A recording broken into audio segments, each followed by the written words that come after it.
Israelis basically own us. So John Mearsheimer just dropped a bombshell about how Israel sabotaged Trump's Iran ceasefire, and the evidence is damning.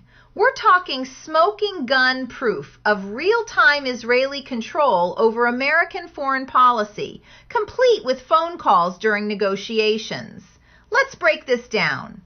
Well, I think it's very important to understand that the reason you are highly unlikely to ever get any form of meaningful agreement and put this whole problem to bed is because the Israelis are in the driver's seat when it comes to how the Americans negotiate with the Iranians. And the Israelis are firmly committed to at least achieving regime change in Tehran and getting a regime that will surrender to Israel and the United States in place. Or what they'd really like to do is wreck Iran. This explains why every Iran negotiation fails. Israel has veto power over American diplomacy. Netanyahu's government openly demands regime change, while we pretend negotiations can work. It's strategic incoherence by design, with Israeli interests overriding clear American strategic benefits from any deal. I mean, not only did you have two Israeli assets standing behind Vance and looking over his shoulder, but it's quite clear that Vance actually called Netanyahu once during the negotiations. And he was in constant contact with Trump and with Rubio, both of whom I'm sure were in contact with the Israelis. And on top of all that, Vice President Vance wants to be the president of the United States. He wants to win the 2028 election, as does Marco Rubio. And that tells you that both Vance and Rubio will dance to Israel's tune. The smoking gun here is Vance calling Netanyahu during active negotiations. That's a foreign leader getting real-time updates and input on American diplomatic positions. Plus, the 2028 electoral calculus means both Vance and Rubio know crossing Israel ends their presidential ambitions immediately. But it was the Israelis, in the form of David Barnea, who is the head of Mossad, and Prime Minister Netanyahu, who basically bamboozled President Trump into thinking that he could win a quick and decisive victory. But again, what's really remarkable about this is that his principal advisors were telling him this is a bad idea and that he was going to get himself into a well of a lot of trouble, which is exactly what has happened. The New York Times confirmed Trump's advisors warned him this war would backfire, and they were right. Iran now controls the Strait of Hormuz. Oil prices spiked globally, and Trump's approval ratings tanked.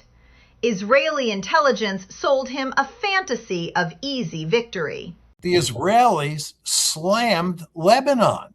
They attacked Lebanon in a ferocious way. They murdered huge numbers of innocent civilians in Lebanon, all for the purposes of undermining the ceasefire, because the ceasefire, as was agreed to by President Trump and the Trump administration more generally, called for Israel to stop attacking Hezbollah. The Iranians insisted on this. Israel cannot attack Hezbollah during the ceasefire. And of course, when Trump called up Netanyahu and told him that was one of the principal provisions in the ceasefire, Netanyahu made it clear he did not agree. And then he went out and he started bombing Lebanon in large part to undermine the ceasefire, because the Israelis don't want a ceasefire. They want the war to go on. They want us to destroy Iran or to produce regime change, which has not happened and is not going to happen, which leaves us with one option: destroying Iran to make the Israelis happy. Think about this. Netanyahu is actively sabotaging his supposed allies' diplomacy.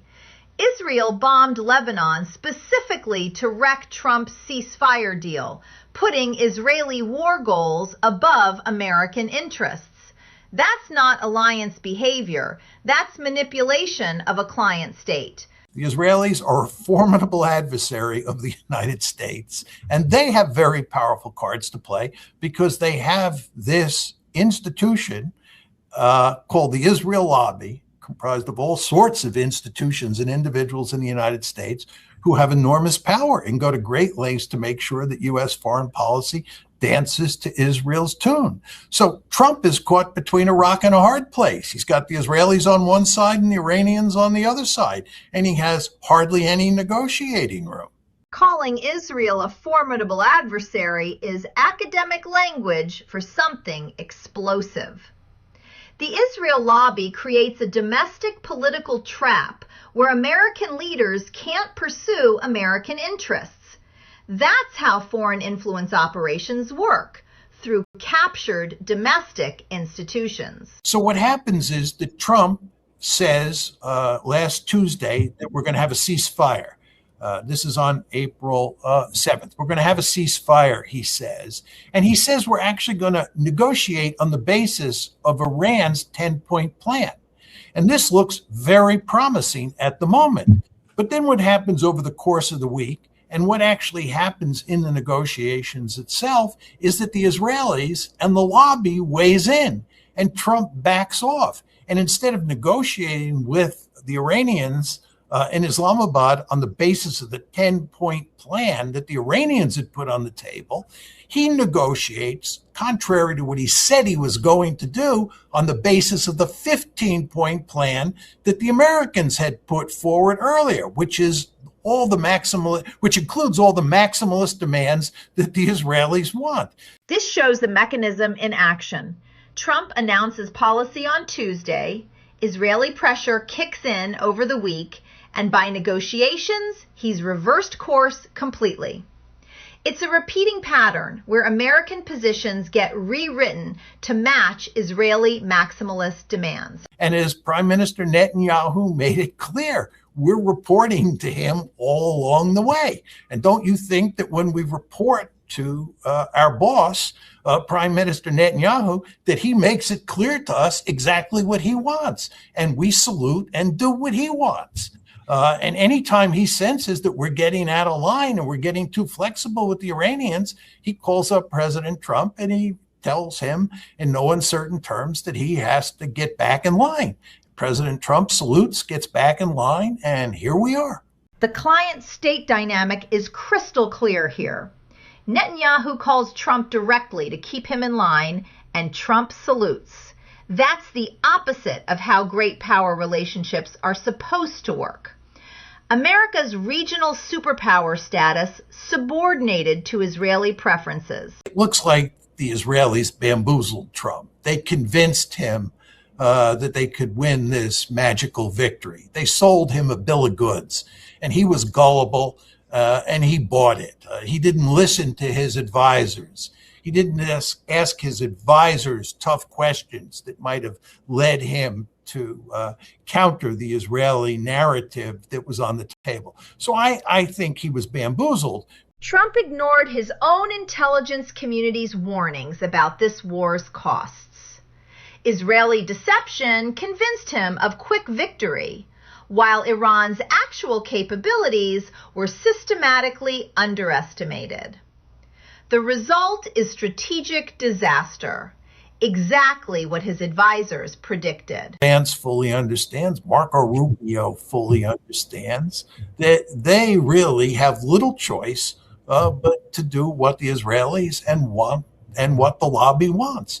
As I've long argued, Israel is a huge albatross around their neck. And if anybody needs more proof of that than what's happening here, they're a hopeless cause, because it's patently obvious from this case that Israel is causing us huge strategic and moral problems. This validates everything in the Israel lobby.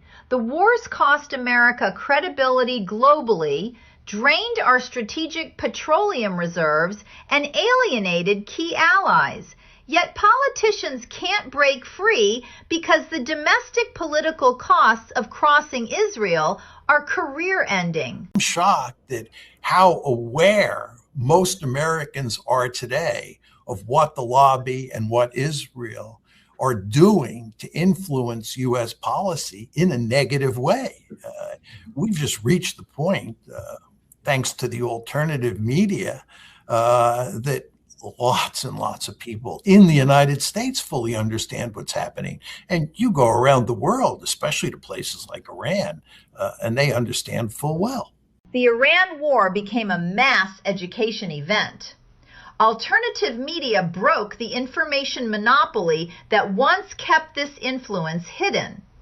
Now, polling shows majority American opposition to the war, and global opinion clearly sees Israeli manipulation of U.S. policy.